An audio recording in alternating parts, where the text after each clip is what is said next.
Barcelona destroys Olympiacos by scoring 6 goals today, and the match ended as a 6-1 win for Barcelona. I mean, looking at the scoreline, we destroyed them. 100% we destroyed Olympiacos, there is no doubt in that. But when they were playing with 11 men, did we really dominate them? That's the big question. And if you just ask me, I don't think we really dominated them when they had 11 men.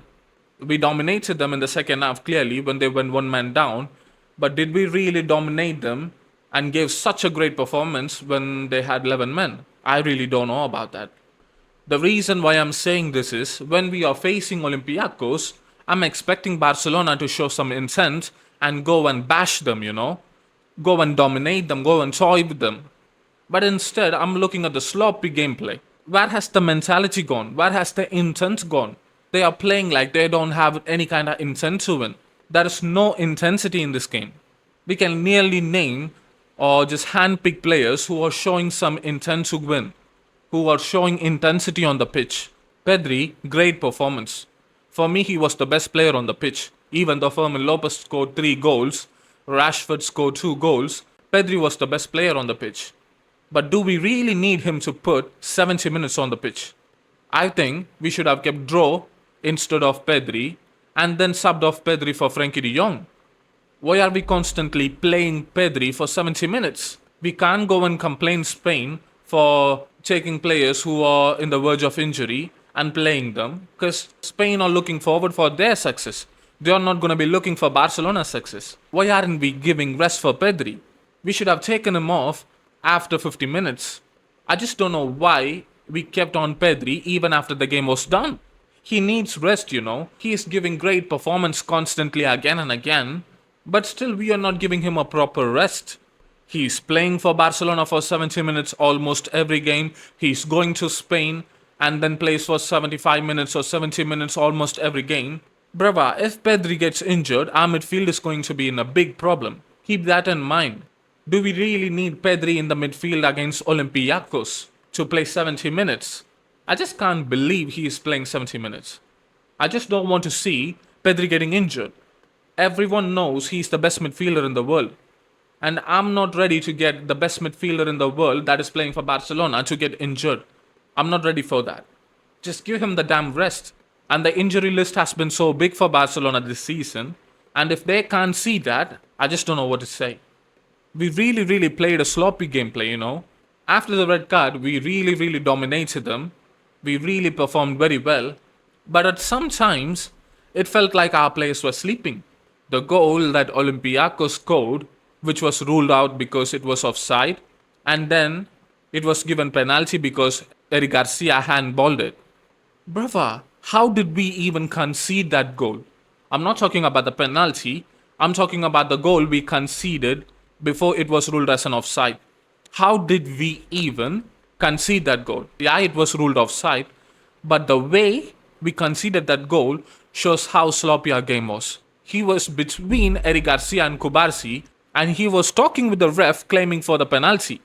And he came back and scored a header. He won the header by standing between Eric Garcia and Kubarsi. I just can't believe it. It was like Eric Garcia and Kubarsi was shut down for a second. Fermin Lopez really gave a good performance today. I mean, this is the reason why I always wanted Fermin Lopez to start over Dani Olmo in the number 10 position. If we are looking at the top finishers for Barcelona, I think Fermin Lopez would be in the top 3. Lewandowski, Rafinha, and then Fermin Lopez. His finishes are so good. Today he scored a hat-trick. I think this is his first Champions League hat-trick. Maybe his first senior level hat-trick even. I mean, we were literally missing these kind of performance in the number 10 position. And Fermin Lopez shows that he is back. And even the goals he scored are very good.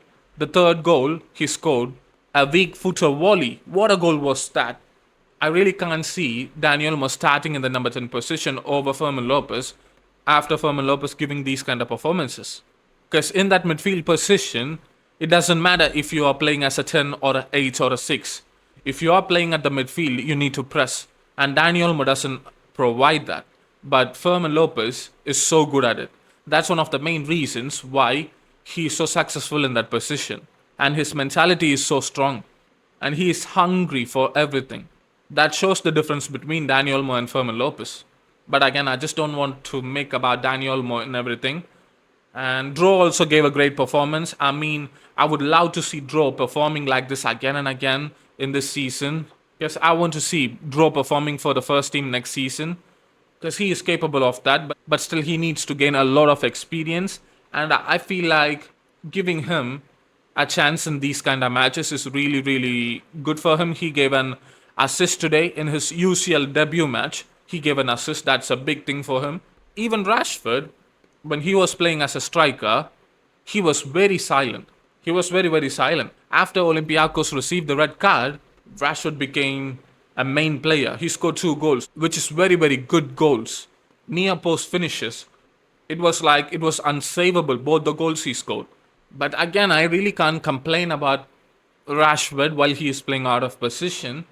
But still, he gave a great performance. He scored 2 goals today. I see most of the fans going and complaining that Lamine Yamal is not the same player as last season and they are complaining about his performances. I get it, I get it. He's not playing in the same way that he performed last season, but still, he's returning from an injury. I'm not going to be expecting Lamine Yamal to go and perform like a 10 out of 10. If he performs a couple more matches like this, then you can go and question him. But now he's returning from injury, and all of a sudden, it's just a big spotlight on him. He scored a penalty today, he scored a goal, and then he gave an assist. And still, it's not enough for this fan base. I really can't understand this. Yeah, I know his performance isn't like last season. He has got 3 injuries in this season, and it's only October right now. I want a fit Yamal to play for the rest of the season. I'm not going to be looking here after he is returning from injury to play a phenomenal world class performance, and it was against Olympiacos. If he is performing bad, we can call out. There is so much time for that. But I don't think he has given a bad performance today. It was a decent performance. Can't complain about anything. He scores a goal, he gets an assist. But still, the fans are complaining about everything. There are many things that the fans can go and complain about Barcelona, which is wrong in Barcelona. But still, Yamal is being the highlight again, and I just ignore the stuff. Yeah, it was a great win. Nothing to say much, because I felt like the performance we gave when Olympiacos had 11 men, it wasn't very dominating from us. I expected more from us, but I also don't think that's a red card for Jose. His name, I think so. I don't think it's a red card. It's so harsh from the ref. It's very soft, but at the end of the day, he got the red card, and it completely changed the game, and we dominated them. After that, it was constant goals from Barcelona, and we destroyed them.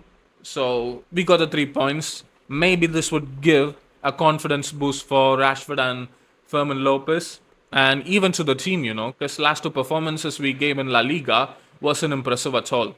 Even the performance we gave against Girona, it wasn't impressive. So the win against Olympiacos would hopefully give some kind of mentality or some confidence boost that we are going to play our rest of the season very well. And that's it for today's video, guys. Make sure to like this video, share this video, comment your thoughts down below. And if you want me to speak on something, comment down below and see you in the next video. Peace. Visca Barca.